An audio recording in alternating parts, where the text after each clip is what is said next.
Dog has compelled all of us to rethink our approach towards stray dogs and animals in peril.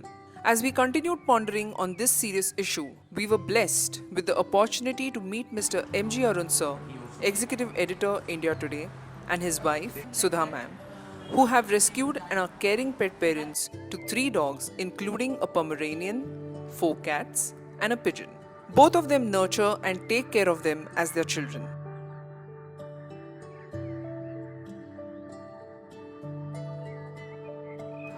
In the year 2010, my brother in Kerala, he met with an accident, my elder brother,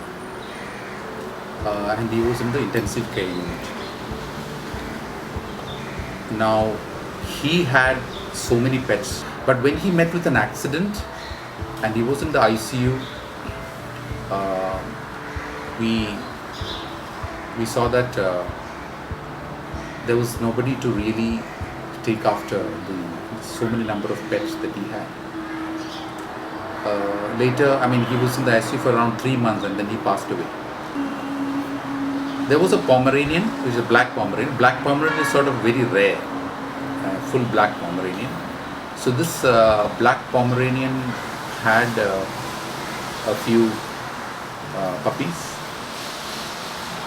And my daughter said, no, we will not go back to Bombay without taking one of these puppies with us. And brought her over to Bombay by train. That time she was hardly 2-3 months old. But that was a big event which changed us, changed our entire perception about animals. So we began to look at animals quite differently. Our entire approach towards animals changed. We began to be sensitive about animals, but in addition, when we are out on the street, we made sure that if there is an animal in distress, we would immediately look at it, attend to it. And by that time, we also came to know and got associated ourselves with several groups which were quite active in Panvel. And this was before the WhatsApp groups and all came into existence, but Sudha was a person who sort of was at the forefront when it comes to the animal rescue part. I think she can add a little more about the rescue part. Actually, in my case,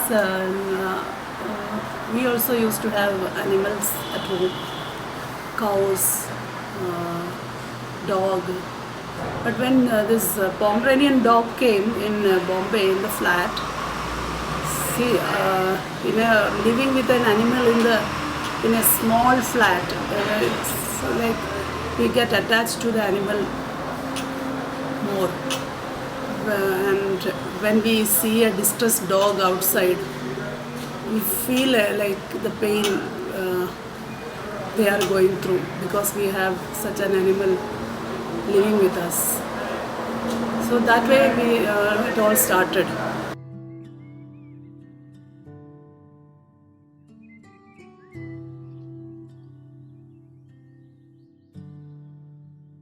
So we have Judy, who came to us in 2010. So she is a senior most. She's completed 9 years. Then we have 2 more dogs. One is Cookie. The other chap is, we call him Chotu, because he was the youngest, smallest of the lot when he came. Then we have 4 cats. So the eldest is Ponappan. He had a sibling, Kannappan, who died of the kidney disease I mentioned earlier. Then we had this cat called Kunyuni. He was rescued from the flyover. And then we have Manju. And we have the latest one, which is again rescued. He was rescued from the same flyover. So her name is Kartu. They all coexist because it is at the end of the day, they have to share the same environment. So over a period of time, they have learned to coexist. So the cats, some of the cats are very much in love with some of the dogs. They have an equation, just like human beings. I think, so that was a big discovery that we made. For us, it's very easy to compartmentalize or categorize animals as bulls, cows, goats. But each of them have a different approach to life.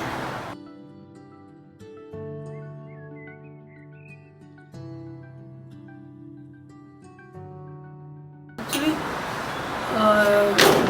we give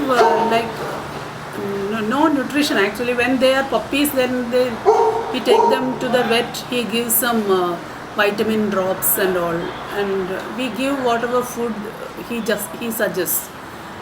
Like normally we prefer, and our dogs also prefer like home food, like chicken, rice and all, fish and rice for cats and all. But this packet food, that also we give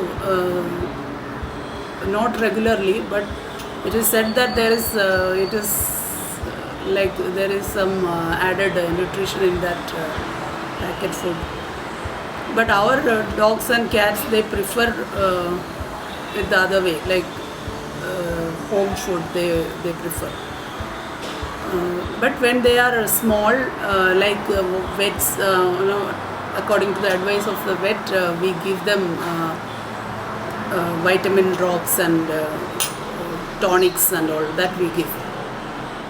Otherwise, then they are grown up, like we give them normal food.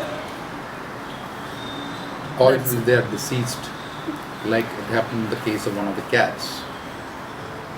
So then the doctor advised us that we should be given only what they call the renal food. Yeah. When one for was renal disease. Kidney trouble, a cat had kidney trouble. He advised us only to give that renal food.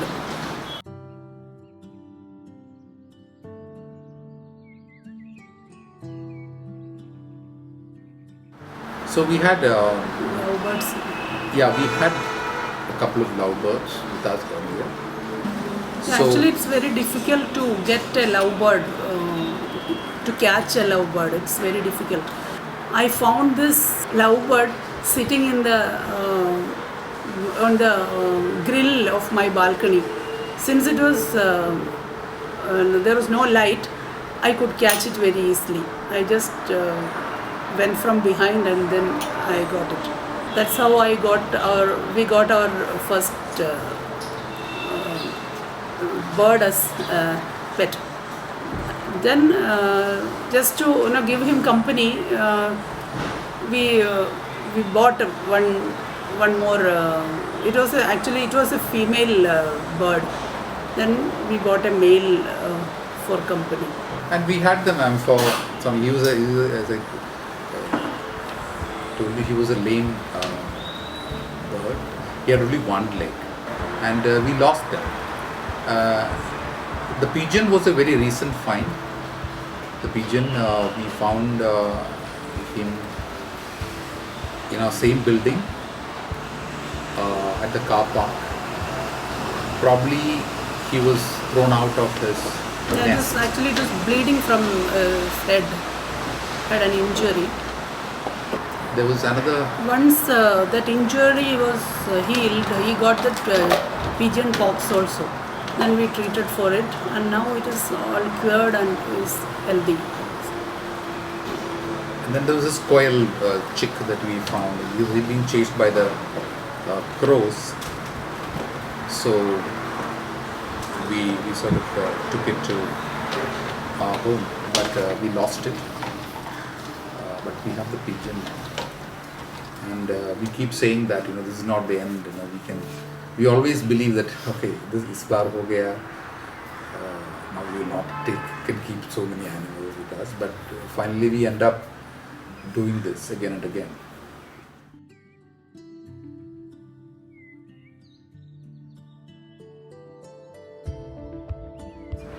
Very often we find dogs being abandoned here. the streets, especially if people know in the locality that okay, here is a person with a few dogs, because they see us take dogs out on walks, so the message spreads. And then if they have to abandon a dog, they will come and abandon it at the doorstep. So we would rather like people to be very considerate about their pets, because they consider you as family. Anybody in general has to be more sensitive. If you find a dog abandoned, you need to alert certain groups, and they would come and help. Everybody has a cell phone, you can always alert somebody. And also there are certain very basic things like basic medicines which a vet can tell you. You can always keep it around if you love animals, you can keep it in your car or bike. When you see somebody in distress, you can provide those medicines which might become helpful immediately. And I think we need to have an entire ecosystem which supports and protects animals. It begins from seeing that and believing that they are also part of the ecosystem we live in. So I think generally we need to be a lot more sensitive. Yeah, and especially while driving, like should be always, we should think that an animal can come in front of your vehicle anytime, and during rains and all, and even in summer, to escape from the sun, they'll just sleep under your vehicle.